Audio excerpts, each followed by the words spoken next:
Hi friends, బాగున్నారా? ఇంకొక 6 రోజుల్లో ఆగస్టు 15 స్వతంత్ర దినోత్సవం.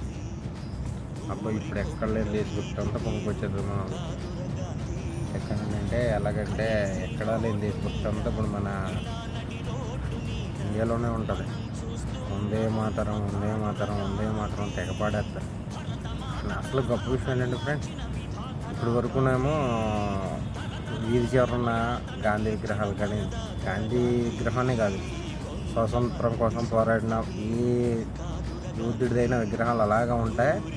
ఆ విగ్రహాల మీద కార్లు వచ్చి ఏం చేసినా, లేదా పక్షులు వచ్చి ఏం చేసినా అట్లా క్లీన్ చేసి నాదుడు ఏమీ ఉండడు.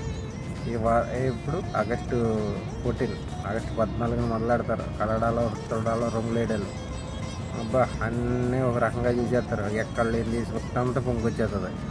మళ్ళీ ఆగస్టు 15కి ఆగస్టు 15 రోజున మాత్రం జెండా ఎగరేస్తారు, సెల్యూట్లు కొట్టేస్తారు.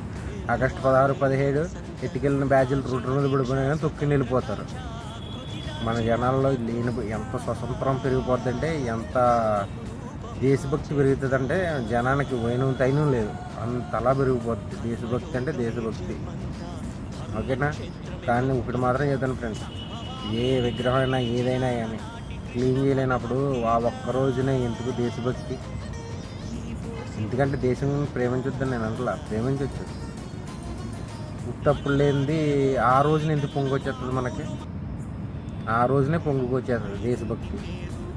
కానీ 365 రోజులు గుర్తుకు రాదు, ఆ 5 రోజుల్లోనే గుర్తుకొస్తుంది.